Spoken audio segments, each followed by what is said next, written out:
Hello everyone, welcome back to my channel Nursing Classes with Mansi. So I am Mansi and on this channel we focus on nursing and medical studies. In this video we are going to discuss about Ramancha studies. In Ramancha studies we discuss about what is Ramancha and what is the initiatives under the Ramancha and what is the key initiatives of the government. Okay, these are all the we are going to discuss in this video. And one most important thing, this topic is come in OBG as well as in community also. If you see this video, so helpful for you both community as well as OBG. Okay, so watch this video at till end. If you find this video is helpful for you, so please don't forget to like, comment, and share. And so start today videos. In today lecture, we are discussing about the Ramancha studies. So what is the Ramancha? Okay. So रमंचा is एक तरीके का हम देखें तो क्या होती है प्रोग्राम है जो कि गवर्नमेंट के थ्रू लॉन्च किया गया था और जो गवर्नमेंट है ministry of health and family welfare के थ्रू और ये किसके अंडर में आया था तो जो नेशनल हेल्थ मिशन था उसके अंडर में आया हुआ था। कब आया था 2013 में आया हुआ था। इसमें एक पॉइंट और है कि कभी कभी ऐसे एमसीक्यू में पूछ लिया जाता है कि जो नेशनल रूरल हेल्थ मिशन है उसका हर्ट किसको बोला जाता है तो जो रमंचा स्ट्रेटेजी है इसको हम क्या बोलते हैं hurt of the national rural health mission जिसे NRHM भी शॉर्टकट में बोलते हैं। सो मैंने इसमें देखा कि क्या होता है रमंचा लॉन्च कब हुआ था 2013 में लॉन्च हुआ था। उसके बाद किसके अंडर में हुआ था तो ministry of health and family welfare के थ्रू हुआ था। ठीक है, एंड नेक्स्ट में देखते हैं कि रमंचा का फुल फॉर्म क्या है। तो रमंचा का फुल फॉर्म क्या है।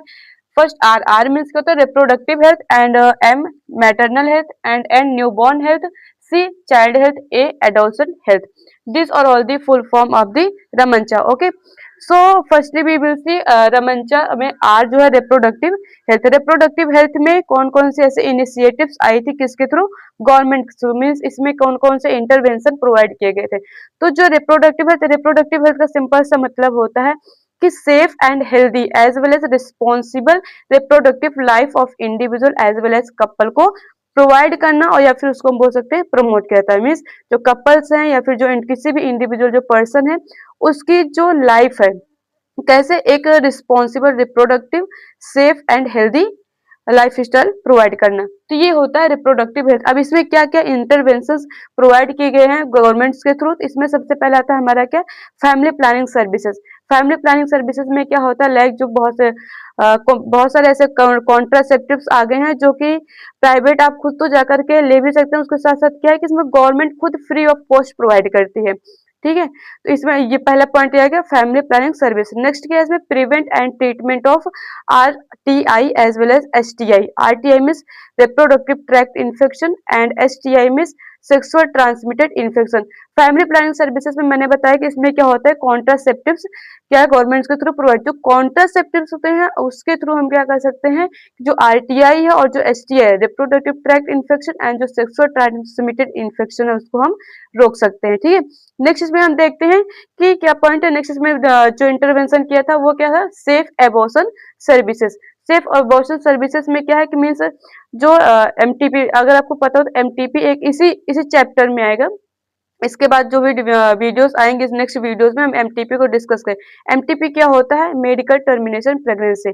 मेडिकल टर्मिनेशन प्रेगनेंसी में क्या होता है उसमें गवर्नमेंट के थ्रू बहुत सारे रूल्स बनाए गए थे बहुत सारे रेगुलेशंस बनाए थे जिसके थ्रू क्या होता है सेफली क्या होता था कि जो मदर थी उसको क्या होता है एबॉर्शन किया जाता है जिसमें क्या था कि जो बेबी था उसको क्या था रिमूव आउट किया जाता था थ्रू द मेडिकल मेडिकल के थ्रू। ठीक है, उसमें क्या है बहुत सारी ऐसे और भी चीजें हैं उसको हम नेक्स्ट वीडियो में डिस्कस करेंगे। अगर यहाँ पे डिस्कस करेंगे तो वीडियो बहुत ज्यादा लंबी हो जाएगी। नेक्स्ट क्या है इनफर्टिलिटी मैनेजमेंट किया जाता था। उसके बाद मेंटेन क्वालिटी स्टेलाइजेशन सर्विसेज। इसमें हमने क्या था 4 से 5 पॉइंट देखा रिप्रोडक्टिव हेल्थ में। फर्स्ट क्या था family planning services. Next prevent and treatment of RTI as well as STI। Next point हमने क्या देखा सेफ एबॉर्शन सर्विसेज। नेक्स्ट क्या था infertility management and maintain quality sterilization services. Next इसमें हम देखते हैं कि मैटरनल हेल्थ रिलेटेड कौन कौन से इंटरवेंशन किए गए। मैटरनल हेल्थ में जैसे कि जो मदर है ये जो मैटर कब से कब तक जो केयर प्रोवाइड की जाती थी, मतलब जब प्रेगनेंसी कंसीव होती एंटीनेटल पीरियड से लेकर के पोस्टनेटल पीरियड तक बहुत सारी सर्विसेज जो प्रोवाइड की जाती है उसे हम क्या बोलते हैं, maternal health related intervention.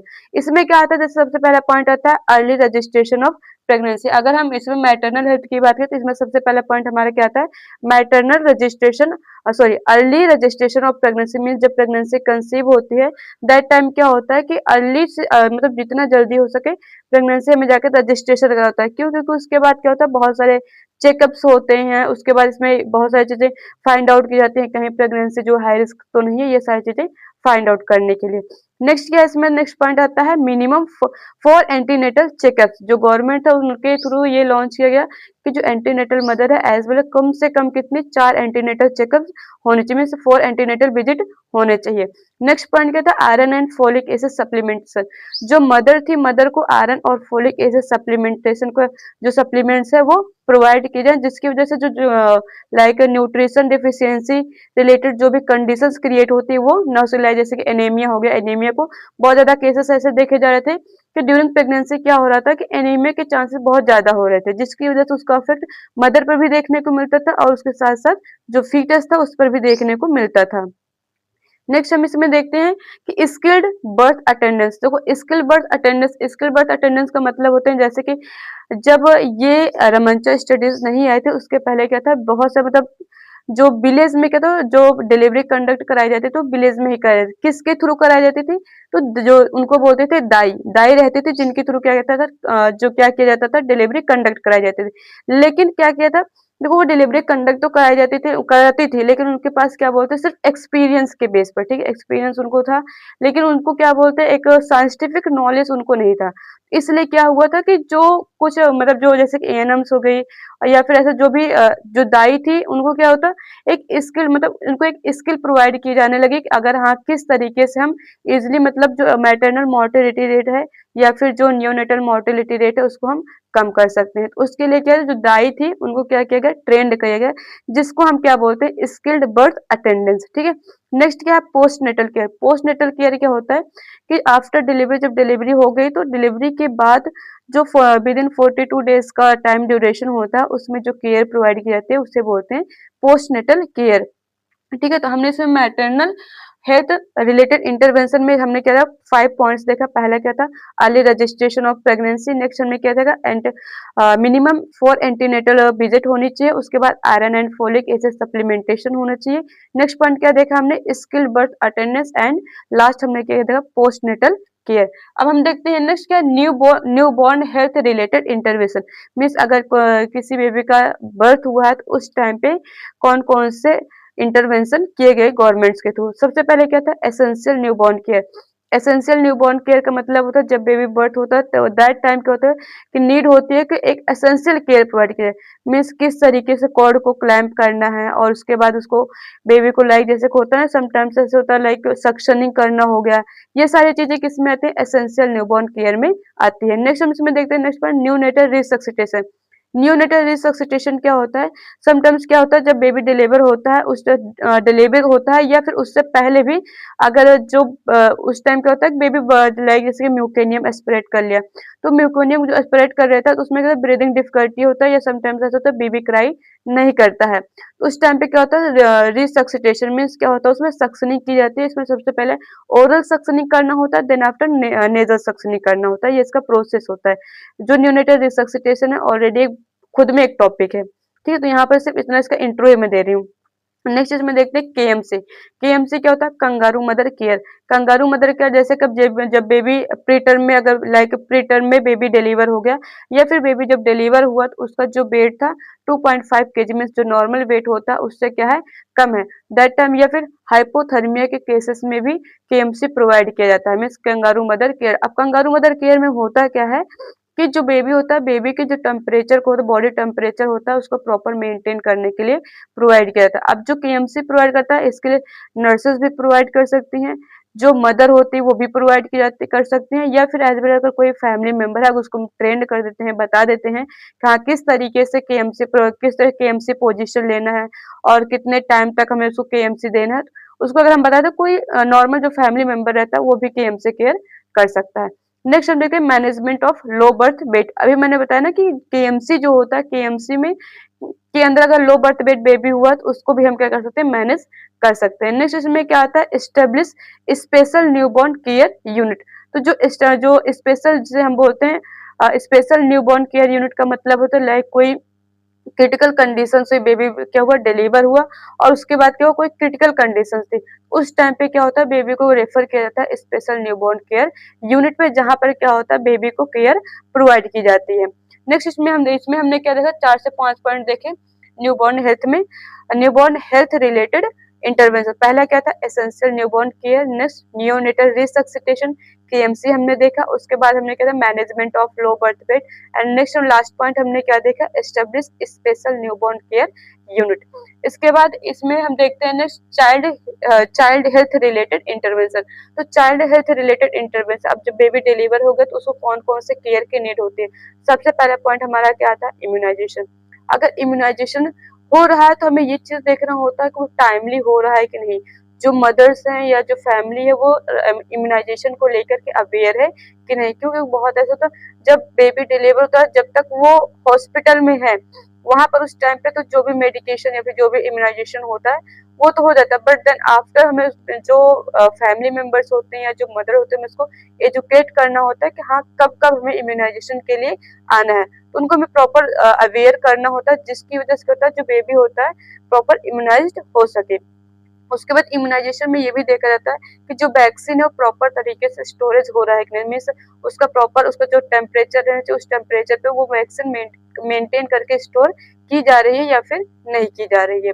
Next point इसमें क्या था, ORS and zinc for diarrhoea, जैसे कि जो बेबी होते हैं, जो चाइल्ड होते हैं, उनमें बहुत सारा केसेस देखने को मिलता है डायरिया का। तो डायरिया के लिए क्या होता है, गवर्नमेंट के थ्रू क्या हुआ, ओआरएस एंड जिंक प्रोवाइड किया। पहले क्या था कि मतलब हॉस्पिटल में मिलता था, लेकिन अब तो ऐसा हो गया जैसे जो आशा वर्कर्स होती हैं वो आशा वर्कर्स होम टू होम, वो क्या जैसे कि अब विलेज में ही उनका वर्क रहता है, जब विलेज में जाती है तो हर एक घर में क्या करती है वो ओआरएस का जो पैकेट होता है वो प्रोवाइड करती है। नेक्स्ट पॉइंट इसमें आता है विटामिन ए सप्लीमेंटेशन होता है। उसके बाद नेक्स्ट पॉइंट इसमें क्या आता है, vitamin A supplementation. Vitamin A supplementation proper तरीके से जो भी चिल्ड्रन उनको मिल रही है कि नहीं मिल पा रही है। उसके बाद आता है management of pneumonia. Management of pneumonia यहाँ पर इसलिए है क्योंकि जो चाइल्ड्स होते हैं उसमें बहुत ज्यादा चांसेस होता है कि इन्फेक्शन होने का। इन्फेक्शन इसलिए होता है क्योंकि उनमें जो इम्यूनिटी लेवल होता है वो कहते हैं बहुत ही लो होता है, इस वजह से देखने को मिलता है। उसके बाद इसमें क्या था, ग्रोथ मॉनिटरिंग। ग्रोथ मॉनिटरिंग में हम क्या देखते हैं, अकॉर्डिंग टू एज बेबी की जो हाइट है, वेट है, ये सारी चीजें, हेड सर्कमफ्रेंस हो गया, चेस्ट सर्कमफ्रेंस हो रहा है, ये चीजें प्रॉपर ग्रो कर रही है कि नहीं और डेवलप हो रही है कि नहीं हो रही है। देन आफ्टर उसके बाद हम देखते हैं कि इसमें जो adolescent health related intervention, adolescent health related क्या क्या इंटरवेंशन दिए गए। इसमें सबसे पहले क्या था, weekly iron and folic acid. Weekly iron and folic acid.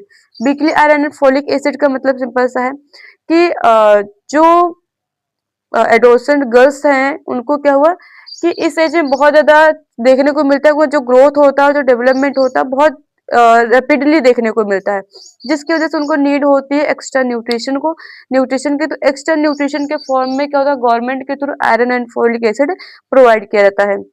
उसके बाद इसमें क्या होता है, menstrual hygiene scheme. Menstrual hygiene scheme में क्या आता है कि मेंस्ट्रुअल हाइजीन स्कीम में ये देखा जाता है कि जो एडोलसेंस टाइम होता है उस टाइम पे मेंस्ट्रुअल स्टार्ट होते हैं। तो मेंस्ट्रुअल टाइम पे क्या देखने को मिलता है कि जो गर्ल्स है वो प्रॉपर तरीके से हाइजीन मेंटेन करके रख रही हैं कि नहीं रख रही हैं, क्योंकि अब अगर आप अपना हाइजीन नहीं मेंटेन करके रखते हैं तो उसकी वजह से बहुत ज्यादा चांसेस होते हैं इन्फेक्शन होने के।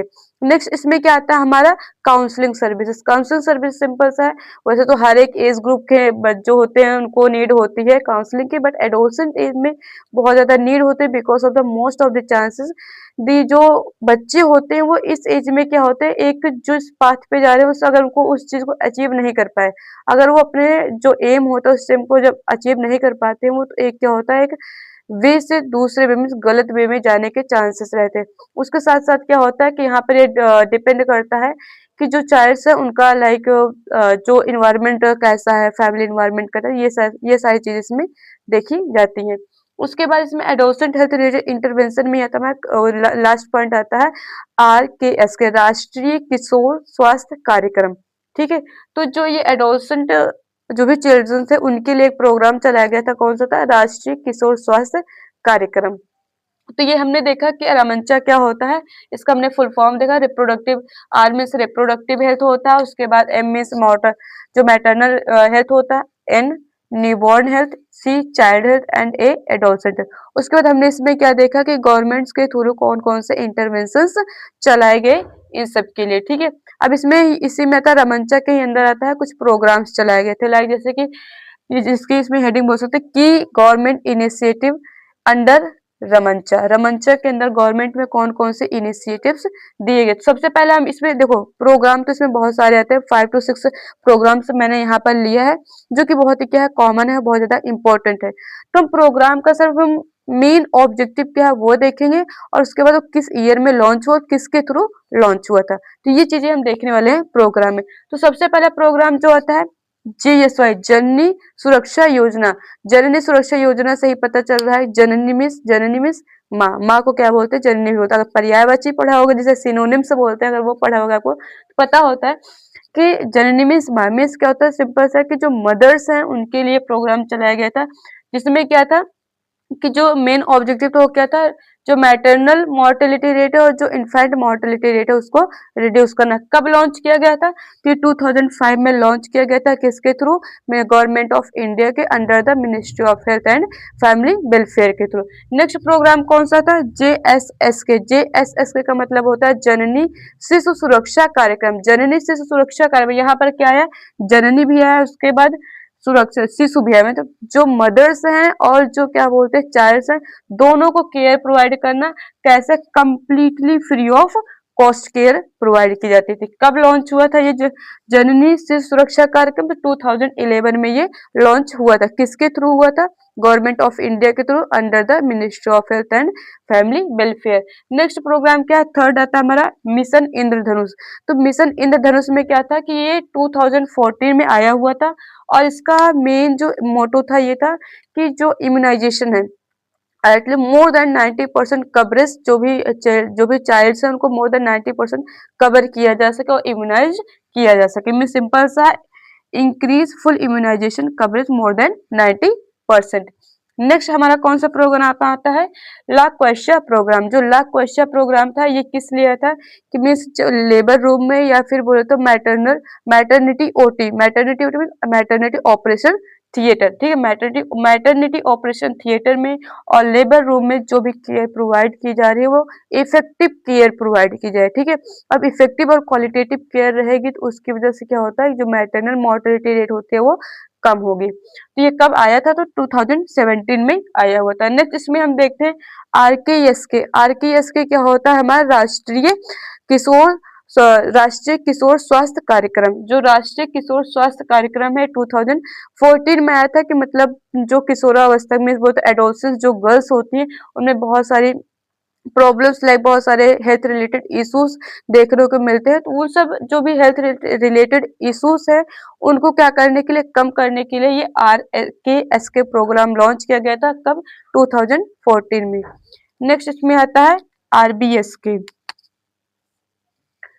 RBSK क्या होता है, राष्ट्रीय बाल स्वास्थ्य कार्यक्रम। इसमें क्या होता है, 4 पॉइंट्स आता है, 4DS। 4DS, फर्स्ट 4DS का मतलब क्या होता है, फर्स्ट का मतलब इसमें क्या होता है, डेफिशिएंसीज, किसी चीज की डेफिशिएंसी नहीं उसको आइडेंटिफाई करना और उसको क्या करना, मैनेज करना। नेक्स्ट क्या है, defect of birth. Defect of birth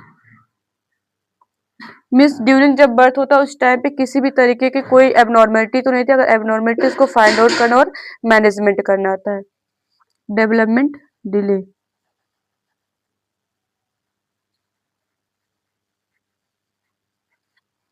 जो डेवलपमेंट हो रहा है वो proper according to age time to time हो रहा है कि नहीं हो रहा है, ठीक है। उसके बाद इसमें आता है लास्ट पॉइंट हमारा क्या था, हमने सबसे पहले देखा deficiency, defect of birth and development delay आता है। इसमें एक और डी आता है जिसका मतलब क्या होता है, डिजीज, किसी भी तरीके की कोई भी डिजीज है अगर उसको फाइंड आउट करना और मैनेज करना। तो ये था हमारा रमंचा स्ट्रेटजीज।